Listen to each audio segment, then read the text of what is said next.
khi mà môi trường kinh tế và nhiều yếu tố không thuận lợi. I hope to encourage you all with some principles.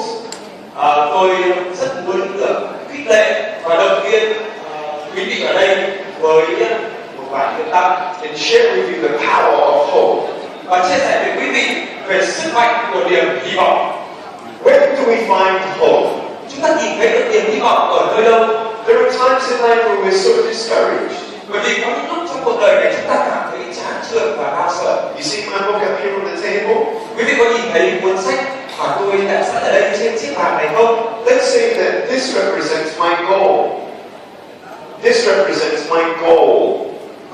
Và đây cuốn sách này biểu tượng cho success. Biểu tượng cho thành công của tôi.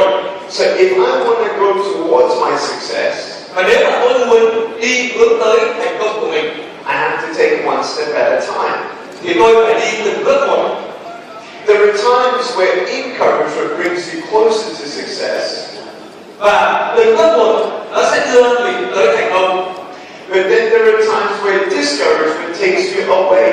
Nhưng mà đôi khi có những cái sự chán nản, có những cái hoàn cảnh khó khăn làm cho mình cảm thấy chán nản và thất vọng. Oh, the economy is so hard. Hay là nền kinh tế đi xuống. Oh, we're not going to get through this. Và làm thế nào để tôi có thể vượt qua những hoàn cảnh này đây? Whatever principles we apply in our individual life, we can also apply in our business. Và bất cứ một nguyên tắc nào mà chúng ta áp dụng được trong đời sống cá nhân của mình thì cũng có thể áp dụng ở trong lĩnh vực kinh doanh và làm ăn. When you plant seeds of maybe a vegetable, khi quý vị gieo những hạt giống xuống đất, có thể là gieo hạt giống rau, you put it in the ground, quý vị gieo nó xuống đất, you add some water, quý vị tưới một chút nước, you add some sunshine, quý vị cần một chút ánh nắng mặt trời, and it grows. và hạt giống đó mọc lên. When you do all that you can, you can't control the growth. Khi quý vị đã làm tất cả những gì mình có thể thì mình phần còn lại mình cũng không thể kiểm soát được kết quả thành công. There are some seeds of hope that you're going to plant, and maybe things will grow. Và có những hạt giống của niềm hy vọng quý vị cần phải gieo xuống để nó được nảy mầm và mọc lên.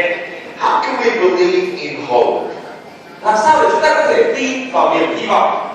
How can we actually go from a negative point of view to a positive point of view? Làm thế nào để chúng ta có thể đi từ một cái nhìn tiêu cực hướng tới và tiến tới một cái nhìn tích cực? It takes courage. Nó đòi hỏi lòng can đảm. What is courage? Vậy thì lòng can đảm là cái gì? Courage is not waiting when you're not afraid. Lòng can đảm không phải là chờ đợi khi mà mình không sợ hãi. Courage is when you do something even when you're afraid. Lòng can đảm hay lòng dũng cảm là mình vẫn cứ làm điều gì đó kể cả khi mình cảm thấy sợ hãi. Let me show you what courage is. Hãy để cho tôi được chỉ cho quý vị xem lòng can đảm là như thế nào. Can I show you what courage is? Tôi có thể chỉ cho các bạn xem được không ạ?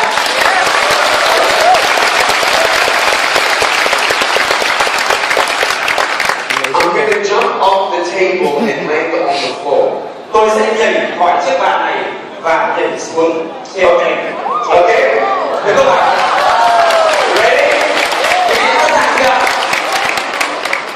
Quý vị sẵn sàng chưa? Yes.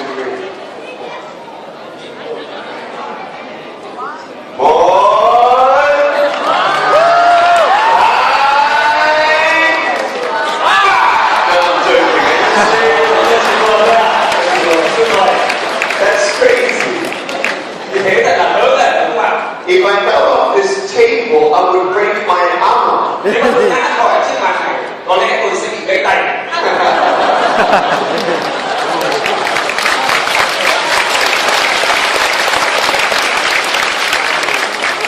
But you know, it's difficult to have courage and belief when all you see are the lies and negativity. Rất là khó khăn để có một lòng can đảm và một thái độ tích cực khi tất cả mình nhìn thấy xung quanh mình là sự tiêu cực và những sự dối trá. You know, you need courage not to win, you need courage to fail. Bạn không chỉ cần lòng can đảm để giành chiến thắng mà có lòng can đảm để chấp nhận thất bại. Why? Tại sao ạ? Because you sometimes need to fail before you win. Bởi vì đôi khi quý vị cần thất bại trước khi chúng ta giành được chiến thắng. So even in my business, 2.5 years ago, I went through a big struggle. Và trong công việc kinh doanh của tôi cách đây 2 năm rưỡi, tôi đã trải qua một khoảng thời gian vật lộn rất là mệt mỏi. Some things went against me. Và có những điều đã xảy ra nghịch lại với điều tôi mong muốn. I had multiple projects going. Tôi có nhiều dự án cùng diễn ra một lúc. And it was very hard when I found out, oops, we don't have any money left. Và thật là một điều kinh khủng khi tôi phát hiện ra rằng chúng tôi hoàn toàn không còn một chút tiền nào còn lại. You see, even when you're on the edge of thinking that you're going to give up, và quý vị thấy đấy, khi mà mình ở bên bờ vực hay là mình bên bờ của việc nghĩ rằng mình sẽ bỏ cuộc, I want you to know something. tôi muốn quý vị biết một đôi điều gì đó. If you're alive, Nếu quý vị là một người vợ, you have a gift. thì người vợ cần phải ban cho The gift of growing. Cái món quà của sự lớn lên, món quà của sự sinh trưởng, Learning from our difficulties.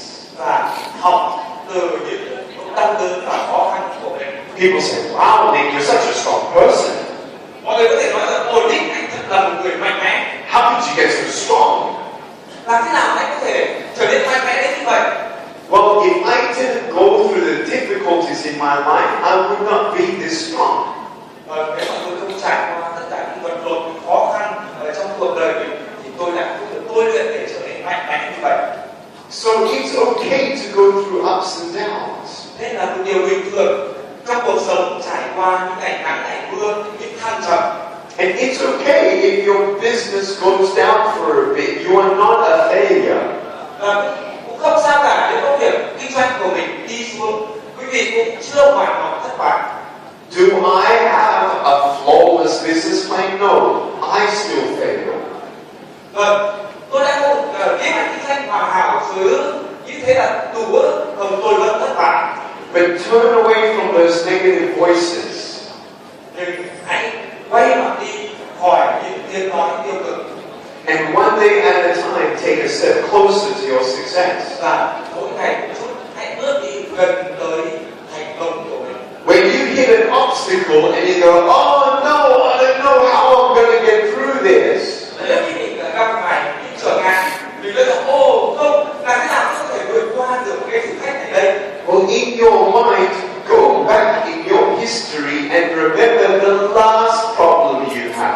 Và ở trong tâm trí của mình, nên quay nhìn ngược trở lại lần trước mình đã thất bại hay gặp phải nan đề thử thách như thế nào. Do you remember how you felt? Quý vị có nhớ mình đã thất bại ra sao trước đây không ạ? You said the same thing. Oh, I don't know how I'm going to get through this. Lúc đó quý vị cũng nói rằng, ồ làm thế nào tôi có thể vượt qua những hoàn cảnh này đây? Battle after battle, you need to understand you will get through this. Cứ sau mỗi cuộc chiến, quý vị nhận ra rằng mình sẽ vượt qua trận này. Look at your Uncle Ho. Hãy nhìn vào Chủ tịch Hồ Chí Minh yêu dấu của quý vị. Look at his courage. Hãy nhìn vào dũng cảm và can đảm. Bà Ho, right? Uncle Ho, bà Ho.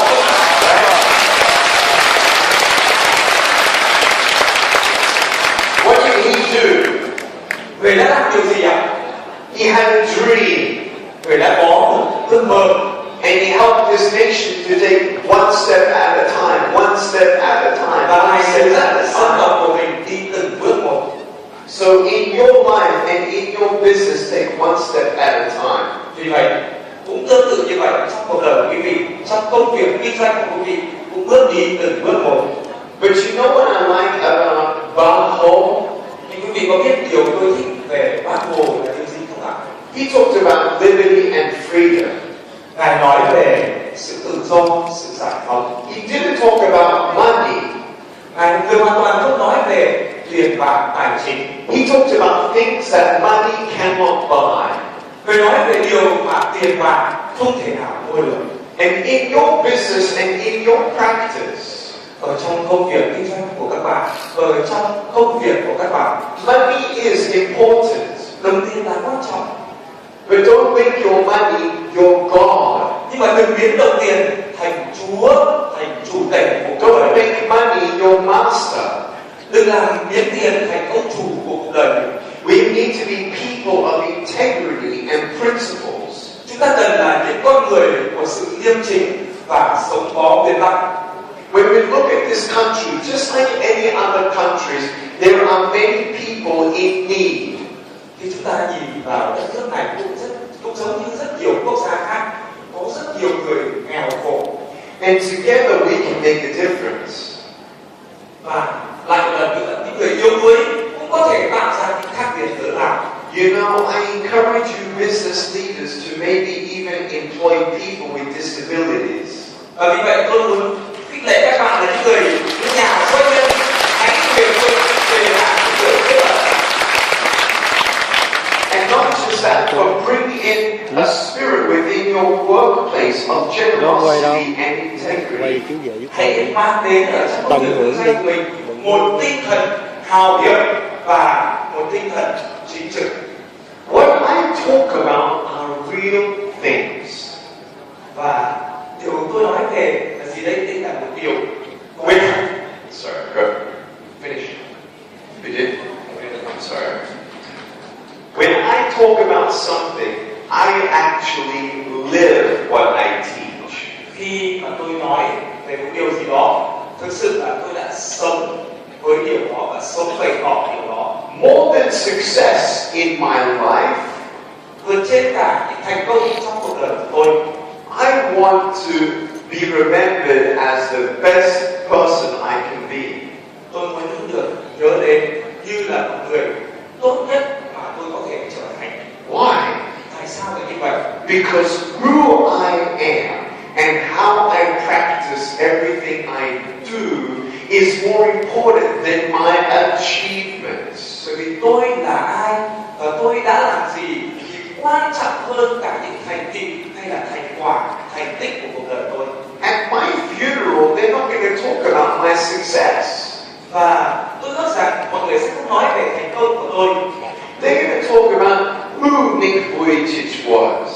Và mọi người có thể nói rằng Nick Vujicic là ai, là người như thế nào. So you need to be true to yourself. Nên là quý vị cần phải thành thật với bản thân mình. A strong leader can be a humble leader. Một người lãnh đạo mạnh cần phải là người lãnh đạo khiêm nhường. A strong leader can be a servant. Và một người lãnh đạo mạnh là một người dạy dỗ. It's important to have these core values. Và đây là điều vô cùng quan trọng để có những giá trị cốt lõi như thế này. But even more importantly than business, và kể cả thậm chí quan trọng hơn cả công việc làm ăn, is our family. đó là gia đình của chúng ta. We need to lead our family first. Chúng ta cần phải là người lãnh đạo gia đình của mình trước. I need to be the best husband I can be, more than the best CEO. Tôi cần phải là người chồng tốt nhất có thể hơn là CEO tốt nhất. I need to be the best father for my son before I'm the best CEO. Tôi cần phải là người cha tốt nhất trước khi trở thành một người giám đốc CEO tốt nhất.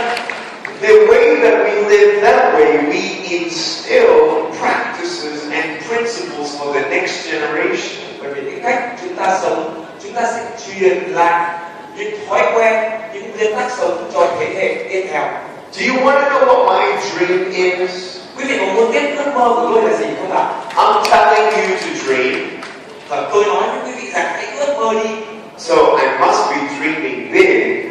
Và điều đó chắc hẳn rằng tôi cũng phải đang mơ ước. Và đây là điều tôi ước mơ. Here's my dream. Đây là điều tôi mơ ước.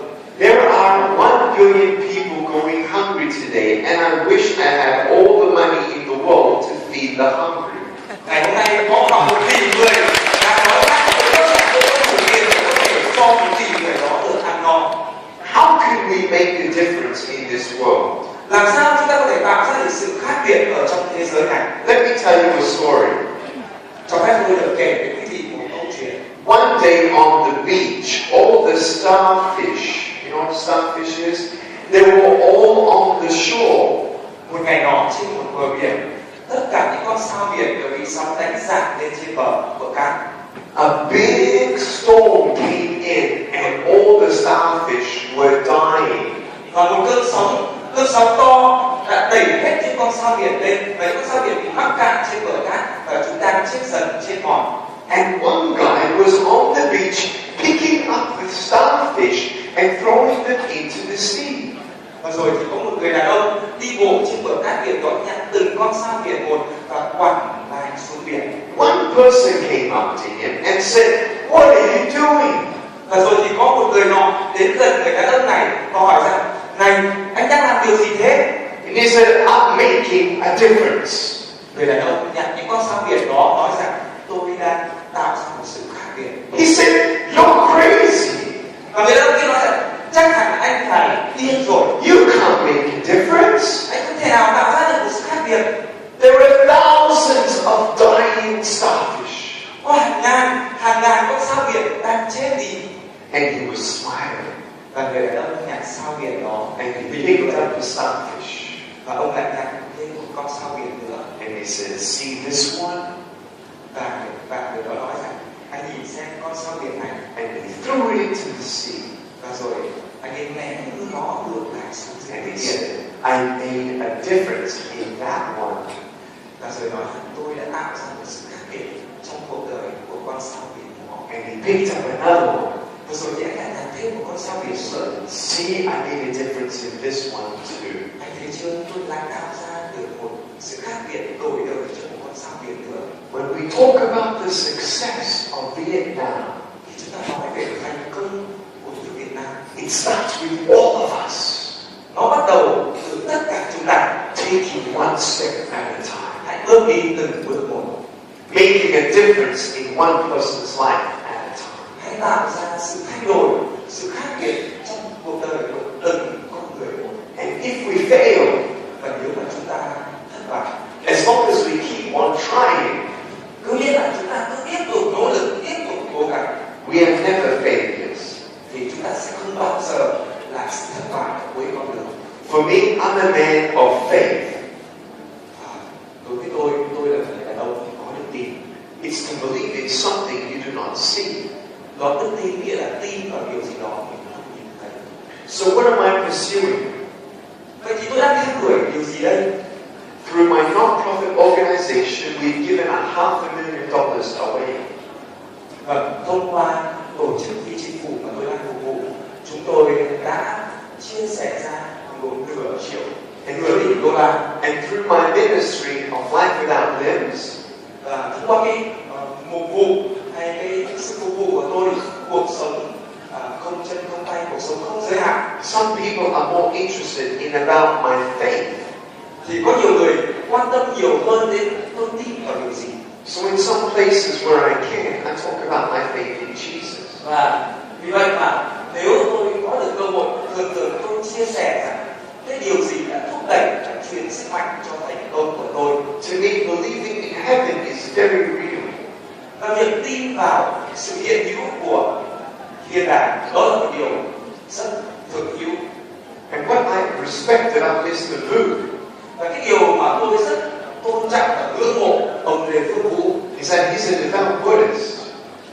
He's a devout, strong là Buddhist. ông là một Phật tử rất là khiêm nhường và tận tụy. And he knows I'm a strong Christian. Và ông Lê Phước Vũ cũng biết tôi là một người tin Chúa mạnh mẽ. But we love and respect each other. Nhưng mà chúng tôi yêu thương và tôn trọng lẫn nhau. That's the power of hope. Đó là sức mạnh của niềm hy vọng. That's the power of love. Đó là sức mạnh của niềm yêu thương.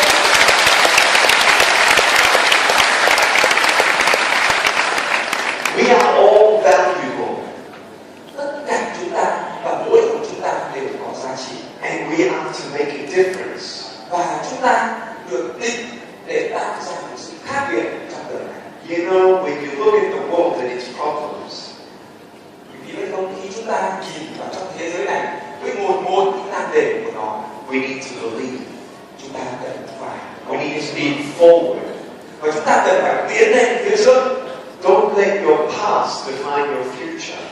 Đừng để quá khứ của mình định dạng cho tương lai của mình. Be a strong leader. Hãy trở nên những người lãnh đạo mạnh mẽ. And here's my dream. Và đây là ước mơ của tôi.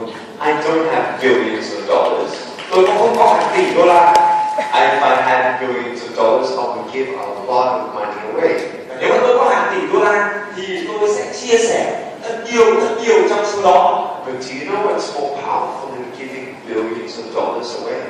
Thì quý vị có biết rằng điều gì còn có sức mạnh lớn hơn cả việc ban ra hàng tỷ đô la không? My dream is to find millions of people giving $1 a month and raising millions and millions of dollars to help the world. Đó là hàng triệu người cứ mỗi tháng chia sẻ ra $1 và hàng triệu người sẽ nhận được hàng triệu đô la mỗi tháng.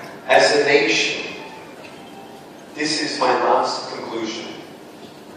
Như là một dân tộc quốc gia thì đây là kết luận cuối cùng của tôi. I think Bác Hồ would agree with me. Và tôi tin rằng Bác Hồ sẽ đồng ý với tôi ở điều này. With this principle, Với cái nguyên tắc này, Vietnamese people need to help Vietnamese people. người Việt cần yêu giúp đỡ người Việt. We don't need to wait for the economy of Vietnam to change before we help each other more. Chúng ta không cần phải chờ đợi lúc nền kinh tế hay môi trường kinh tế được thay đổi thì chúng ta mới giúp đỡ nhau nhiều hơn. We don't need more to be thankful either. Chúng ta cũng không cần có nhiều hơn, có đầy đủ hơn để trở nên biết ơn hơn. Be thankful for who we are. Hãy trở nên biết ơn vì chúng ta là ai. Be thankful for what we have.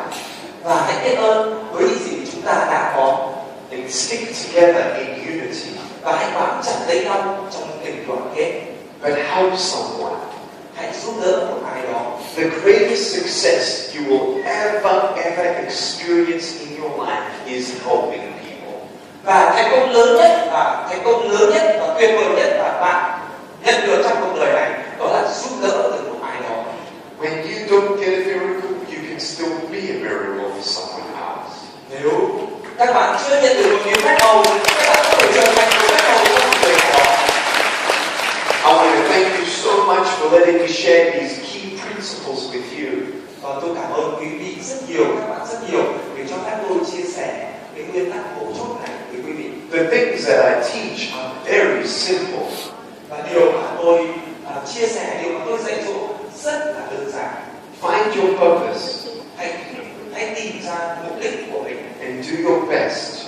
và hãy làm việc tối đa cho mục đích ấy. When you fail, try again. Và khi chúng ta thất bại, hãy gượng dậy trở lại và cố gắng tiếp. Dream big. Hãy có giấc mơ thật là lớn. How do you say never give up? Không bao giờ từ bỏ. Không. Đừng bắt giấc mơ của